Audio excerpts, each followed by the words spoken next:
Welcome to the next episode of our CompTIA Security Plus study. What we're going to be doing is we're going to be going over all of the objectives of the CompTIA Security Plus. Today we're going to open up Domain 2 and start taking a look at it. Over the next 6 episodes, we'll be exploring Domain 2. So what is Domain 2 all about? Well, it's about threats, vulnerabilities, and attacks. So we're going to take a look at really what is threatening, what is going to happen to our network if we don't put up the proper guards in place, if we don't put the proper defenses in place. So that's what Domain 2 is all about. I'll cover just some basics around Domain 2 and what it looks like and what we'll be covering the next six episodes. And then after that, we're going to take a deeper dive into Objective 2.1 right now. So we're going to start exploring some of the concepts right now. All right, so what is Domain 2 all about? Well, first of all, Objective 2.1 says, explain characteristics of threats and vulnerabilities. This is just kind of a high level of what these threats and vulnerabilities look like and some of their characteristics. So CompTIA just kind of pick and chose a few of these characteristics and they're going to throw them at you here. And then just to get an idea before we take a deeper dive into these threats and vulnerabilities, because Objective 2.2, we take a deeper dive and take a look at describe common threat actors and their motivations. Threat actors are the ones carrying out attacks. Threat actors are the ones carrying out the scams. They're the ones, we also call them adversaries, or there are different names for them, but hackers. But we've got these threat actors.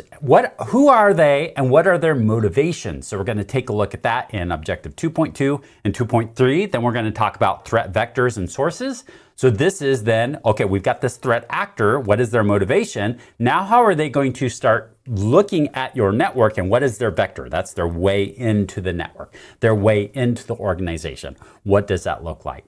And what they're going to utilize is vulnerabilities. So in 2.4, we are going to explain types of vulnerabilities and attack surfaces. Our attack surface is all the areas that they could use to start penetrating and getting into our network, into our organization. So we're going to take a look at that attack surface and what could be vulnerabilities that they could use to get into our organization. And then in Objective 2.5 says, given a scenario, analyze indicators of malicious activity. So this goes by different names, indicators of malicious activity or indicators of compromise, indicators of attack. They all mean something a little different, but essentially we're going to be looking for signs that somebody has either penetrated our network or is trying to penetrate our network. So we're going to take a look at some different scenarios and look at any kind of indicators of this malicious activity.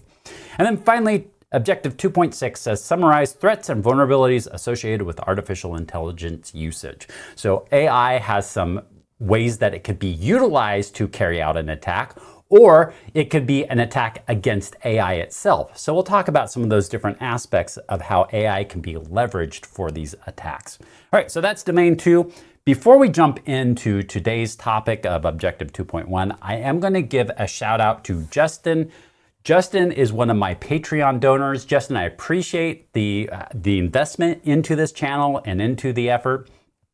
So thank you very much, Justin, for doing that. If you want to help participate in and helping out this channel, I'm going to have the link to Patreon down below in the description. But also, you can also donate through YouTube as well. There's ways that you can donate through YouTube. So either way, I do appreciate the help. That helps fuel me for making additional videos. And the more that I can make a living out of this, the more videos that I can actually create doing this. So thank you, Justin. And thank you for all of you who are helping me out. Appreciate it. All right. First up, CompTIA Security Plus Objective 2.1. This says, explain characteristics of threats and vulnerabilities. In fact, what I'm going to do is I'm going to pull up I've got the actual objectives, the actual document here. And so here's the actual document. Domain 2.0's threats, vulnerabilities, and attacks. Explain characteristics of threats and vulnerabilities. So what we're going to be taking a look at is both threats and vulnerabilities. A few aspects to threats and a few aspects to vulnerabilities. So when it comes to threats, we'll talk about threat feeds, likelihood, impact, intelligence sources, and life cycle. When it comes to vulnerabilities, we're going to talk about scoring. We're going to talk about the CVSS, which is a scoring system. We'll talk about the National Vulnerability Database, the common vulnerabilities and exposures, and then we'll also talk about prioritization and vulnerability types. So we'll take a look at those vulnerabilities and what those are. So without further ado, we're going to jump into this by starting out talking about threats. But even before we jump into threats, I like to talk about what an asset is. An asset is something that has value. So if we have something that has value, then that's an asset to us. One of those assets could be like data. If we're going to store data and pay for the storage for the data, and we have to manage the data, there better be a value to that data of why we're keeping it around. And since there's a value to that data, it's an asset. So just one of many assets. There's lots of different assets. This is just our example right here. So what is a threat? A threat is going to be something that will diminish the value of that asset. So if something could happen to that asset and the value goes down, then that is a threat. So when it comes to data, and we look at data here, what could happen to it? Well, it could be stolen. That's a loss of confidentiality. It could be altered. Somebody could go in there and alter this data. Well, that's a lack of integrity. It could be deleted and it goes away. Well, that's a lack of availability. So these are some of the threats that can happen to data. It can be stolen, altered, or deleted, or just unavailable at the time. So we take a look at an asset and we say, okay, what are the threats to this asset? And then based off of that, we make decisions on how we need to protect that. So how do we know what threats are out there? Like, how is it that we're going to discover that there is a threat to the data? Well, there are different sources out there. There are different threat feeds. What is a threat feed? A threat feed is going to be a source of data that's going to talk about certain aspects of compromised systems or compromised, let me give you an example here. Maybe it is that an attacker is coming from a certain IP address, and we know that attacker is coming from that certain IP address. Or maybe they've compromised somebody else's system and the attack is coming from that other system, but that IP address signifies where an attack is going to come from. Well, there is lists and lists of these different IP addresses that are known concerns. So what we would do is we'd subscribe to a threat feed so we understand what those IP addresses are and be able to block them on our network. Same thing, maybe it's domains. They'll use either IP addresses or domains. Or another thing that can happen is that an attacker will have a certain attack pattern. Based off of that attack pattern, we can actually identify different threat groups. So we can actually identify a threat group or a threat actor and then be able to track them based off of their attack patterns, their processes of how they carry out an attack. So we get this information all through threat feeds that we understand what are the threats out there so we can start guarding our network against these different threats. So when there is a threat, so for instance, maybe that where there's a threat that our asset, which is data, is going to be stolen, and there's a breach in confidentiality. Well, first of all, what is going to be the likelihood that that's going to happen? There's something called risk. Risk is a measurement of what could happen to our asset and how it could lower the value of that asset. And it's an equation. It's an equation that's based off of likelihood and impact. And for the likelihood, maybe it's rare. Maybe it's something like the data gets stolen is going to rarely happen. Or maybe it's unlikely that it's going to happen, or impossible that happens, or likely that it's going to happen, or maybe it's certain. If it's certain, like it's going to be stolen, do we even need that data? So based off of what's going to happen with this data, what is the likelihood that the threat is going to happen? What's the likelihood that it's going to get stolen? As it increases in its likelihood, then there is more of a concern. There's more of a risk. And we're going to probably take, or there's a better chance that we'll take action on this as the likelihood goes up. The other side of this equation is impact, and it's very similar to it. In fact, we've got this graph here. We've got likelihood from rare into certainly happening, and we also got the impact. The impact is if it does happen, if the data is stolen, then how detrimental is it to the organization? So it could be negligible, like, oh yeah, we lost the data. Oh well, who cares? Or maybe it's minor or moderate. Oh wow, that was not something that we should have lost. Or maybe it's severe, like, oh my goodness, is the company going to be able to stay alive after that data was stolen? So we got this measure of impact and the likelihood of it. And together combined, we label them things. Is the threat critical, or is it high, or is it medium? And we measure what the risk is of whatever threat or whatever vulnerability that we're talking about. So it's likelihood and impact, or we also call that risk. All right, so we've got these threats out there. We need to understand, we subscribe to these feeds. Maybe it is that we ask for data, and so they send it through email, or maybe we subscribe to some sort of service, online service, or maybe we do sweeps of our network using vulnerability scans, and so they'll scan our networks and look for vulnerabilities, look for things like certain IP addresses or domains or attack patterns. It's going to look for that. Well, that has to come from a source. There are different intelligent sources that track this kind of stuff. They could be government agencies. There's a lot of government agencies, and we'll actually see a few of those here in a second. So there's government agencies that do this. There are services that we can subscribe to, like if I use certain vulnerability scanners, then that will be an intelligent source, and they will track and be able to send this through those threat feeds into our systems to be able to scan our networks and see if that exists on our network.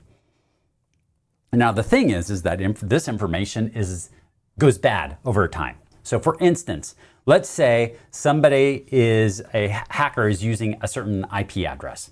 Well, over time, they're going to change that IP address, or they're going to change the domain.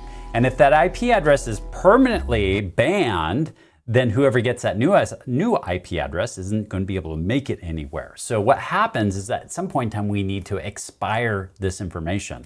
So there's a life cycle to the information that we have, that we gather, and there's a usefulness stage to it. So we have to go through the whole life cycle of how we treat this certain type of intelligence.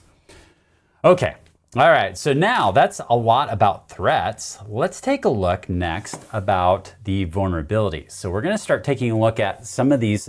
We're going to take a look at specific intelligent sources and take a look at some scoring systems, some prioritization, vulnerability types. So let's jump into that side of it. So before I do that though, I am going to call out that the way that I've designed this is it's just a really quick review of a bunch of concepts for that CompTIA Security Plus certification. But if you're going after that CompTIA Plus certification, this form of studying, and since it's just a ton of information, there's a lot to take in with it. And so I actually have a better solution for you. I have created a whole learning management system that if you sign up for that learning management system, you get guided exercises, you get activities, labs, there's checks to make sure that you're on progress. There's several courses that you would actually go through. There's these study routines. It's a whole system. I've put together a whole system that will allow you to get to that point where you're going to crush that exam. You're going to pass it on the first time, and you're going to feel really confident, not only when you pass that exam and in passing the exam, but you're going to feel really confident when you get out there in the real world, because there's a lot of real world application. So I do recommend checking out that system. It's a whole system with different phases that you'll go through, and you're going to take a lot of these cool courses and get a lot of cool experience and learn how to hack. And so if that sounds like it's interesting to you, and I hope it does, because it's a really cool program. In fact, I was working on some of the labs yesterday, and I'm really excited about releasing those labs. But I do recommend check it out. The link is in the description to go and check out that package that I put together, that system that I put together, so you can crush that certification exam, grab the job that you're looking for, and be successful when you get out there. Be the one that people are looking at you saying, hey, this is the person that I want to follow, that really knows his stuff, really knows what's going on. So check that out. It's at the TechnoSurge site. In fact, I'll bring it up here. This is the package deal that I have here that you can sign up for. So check that out. Hope to see you in those lessons. All right, back to our content here. Okay, next up is vulnerability. What is a vulnerability? Well, let's say we have a threat actor here. Here's the threat actor who's actually going to carry out the hacking, carry out the attack. That's the scammer, whatever they're doing. This is the asset right here that's behind maybe some sort of firewall. So we've got it protected. Now that firewall does have a gate to it because sometimes we do want people to access that data. We do have it for a reason. Sometimes it does need to be accessed from internal users, but not from everybody. And the problem is we've got a vulnerability. What is a vulnerability? It is a weakness in the system. In this case right here, we've got a hole in the gate.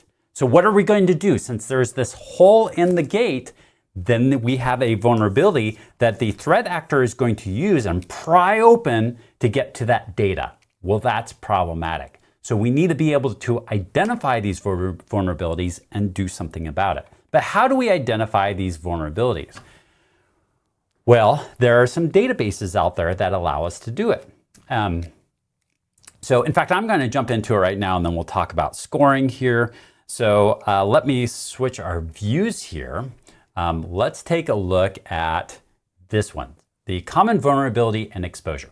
And so a common vulnerability and exposure is a database. It's a database full of different vulnerabilities. It's given ID. So a vulnerability is submitted into the CVE program here, then CVE tags it. So it's CVE dash and then the year dash and then whatever vulnerability is found that year.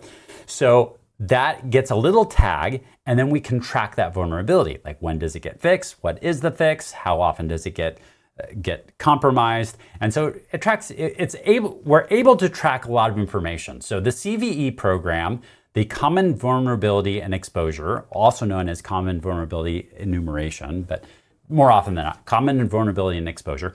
What this program does is it allows us to track all of these vulnerabilities and really identify what these vulnerabilities are. All right. But the thing is that we need to know how devastating the vulnerability is. So we have a system that does that, and that is the common vulnerability scoring system. And it's gone through several iterations. So here is the common vulnerability exposure version 2.0. We've got version 2.3 or 3.0 and 4.0. So let's just take a look at this 4.0. So what we have here is we've got the common vulnerability scoring system. This is the calculator for it. And let's say we've identified a threat. There's a threat in our firewall. We gave an example of a firewall earlier. Let's say there's some firmware and it causes an issue. There's a hole in it. There's a vulnerability.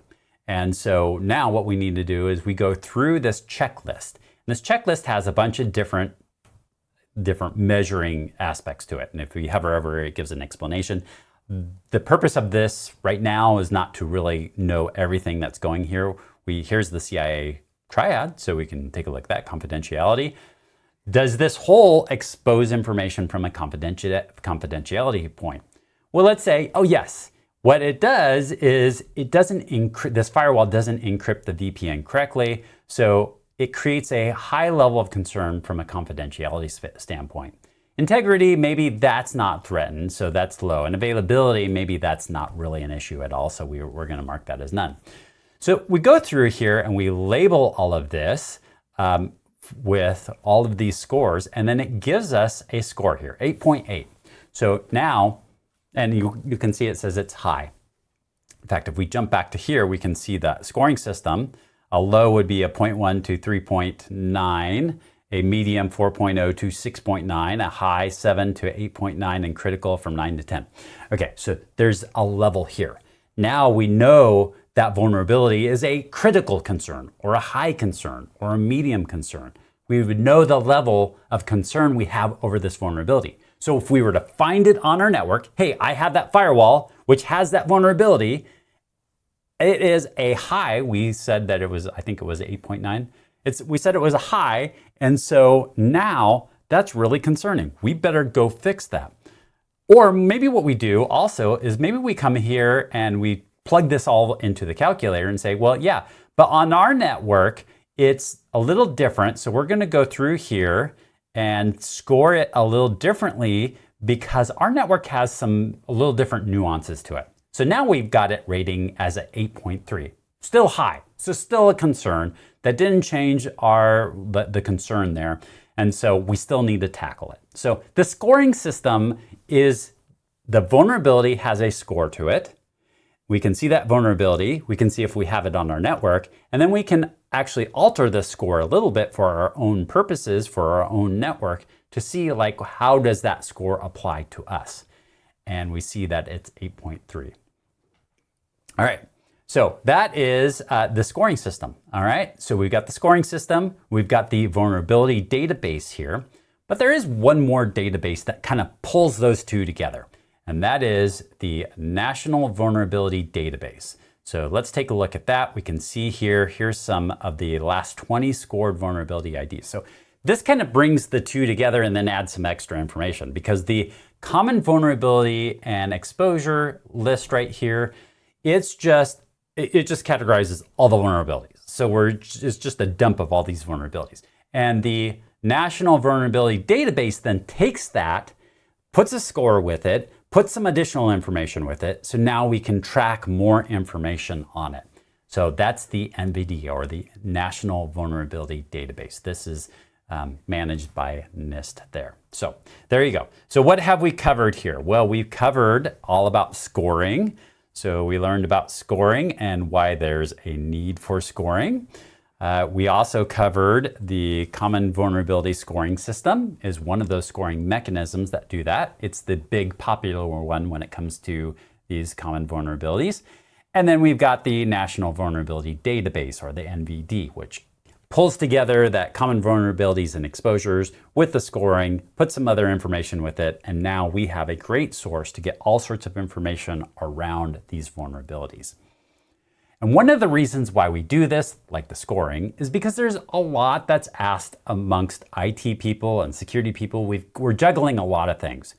And we find a lot of issues on a network. We find a lot of vulnerabilities. And so we need to know how we're going to address different things and how to prioritize them. We can't have everything that's a priority. So what we have to do is we have to, based off of that scoring system and our own environment, really predict or understand what the threat is to our network, and then prioritize fixing certain threats. So that way we make sure we fix those threats.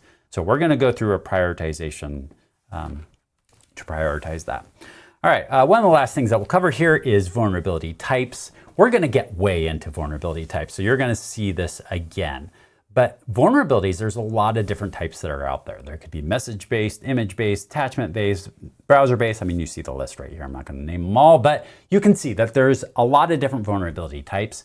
And so what are some of these vulnerability types? Well, for instance, let's say somebody is carrying out a scam and they're doing it through text message and they're tricking a lot of people. Well, that would be a message-based. So they're using social engineering and using a message-based vulnerability there to carry that out.